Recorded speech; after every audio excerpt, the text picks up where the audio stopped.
মানুষ কি চিন্তা করে না যে আমি আল্লাহ তাআলা কিভাবে তাদেরকে সৃষ্টি করলাম? কাইফা তাকফুরুনা বিল্লাহ, তোমাকে সৃষ্টির আগে তুমি কোনো কিছুই ছিলে না, আল্লাহ তাআলা তোমাদেরকে সৃষ্টি করেছে। আল্লাহ তাআলা বলেন কাইফা তাকফুরুনা বিল্লাহি ওয়া কুনতুম আমওয়াতান فأحياكم ثم يميتكم ثم يحييكم ثم إليه ترجعون। আল্লাহ তাআলা বলেন মানুষ কি চিন্তা করে না যে আমি আল্লাহ তাআলা কিভাবে তাদেরকে সৃষ্টি করলাম?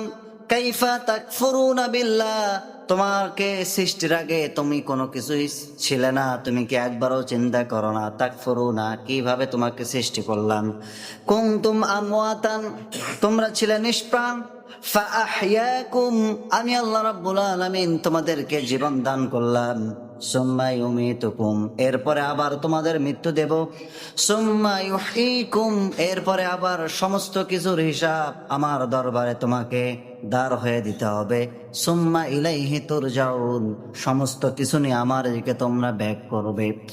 সেই কথা আল্লাহ তাআলা বললেন আফা হাসিবতুম আন্নামা খালাকনাকুম আবাসা ওয়া আন্নাকুম ইলাইনা লা তুরজাউন। আল্লাহ তাআলা বলেন তোমরা কি মনে করেছিলে যে আমি তোমাদেরকে অনর্থক ভাবে সৃষ্টি করেছি, তোমরা আমার নিকট আর প্রত্যাবর্তিত হবে না, তোমাদের জীবনের হিসাব দেওয়া লাগবে না? এমনটা নয়, আমি আল্লাহ রাব্বুল আলামিন প্রত্যেকটা জিনিসের হিসাব নেব, প্রত্যেকটা সেকেন্ডের হিসাব নেব, প্রত্যেকটা ন্যানো সেকেন্ডের হিসাব আমি আল্লাহ তাআলা তোমার কাছ থেকে নেব। এই হিসাবের ভিত্তিতে যখন তুমি আমার প্রকৃত বান্দা হিসেবে, একনিষ্ঠ বান্দা হিসেবে আমার সামনে প্রমাণ করতে পারবে, তখন আমি আল্লাহ রাব্বুল আলামিন তোমার জীবনকে সুপ্রসন্ন করে দিয়ে জান্নাতে পৌঁছায় দেব, জান্নাতে পৌঁছায় দেব। এইরকম জীবন তুমি তৈরি করে নিয়ে এসো।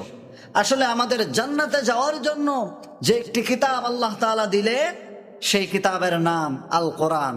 সেই কিতাবকে ফলো করতে হবে। সেই কিতাব কি বলে, কোরআনে আল্লাহ তাআলা আমাদেরকে কি জানিয়ে দিয়েছেন, সেটা জানার মাধ্যমে আমল করা আমাদের দায়িত্ব। আমরা এই যে জুমার দিন আমরা প্রতিদিন কোরআন এবং হাদিস থেকে আমরা আলোচনা করার চেষ্টা করি। এখান থেকে যারা শিক্ষা গ্রহণ করবে না, এখান থেকে যারা শিক্ষা গ্রহণ করে চলবে না, তারা মূলত কোরআনকে পরিত্যাগকারী ব্যক্তি। যারা কোরআন পেল এবং কোরআন দ্বারা আমল করলো না, মান ক্বারাআল কুরআনা ফাস্তাযহারাহু ফাহাল্লা হালালাহু ওয়া হাররামা হারামাহু আদখালাহুল্লাহুল জান্নাহ। আল্লাহ রাসূল বলেছেন, যেই ব্যক্তি কোরআন মাফিক জীবন পরিচালনা করলো না, কোরআন যেভাবে চলতে বলেছে সেইভাবে চলতে পারলো না, কোরআন যেটাকে হালাল করেছে সেটাকে হালাল হিসেবে জানতে পারলো না, হারাম করেছে হারাম হিসেবে জানতে পারলো না, সেই ব্যক্তিরা কখনো জান্নাতে যেতে পারবে না।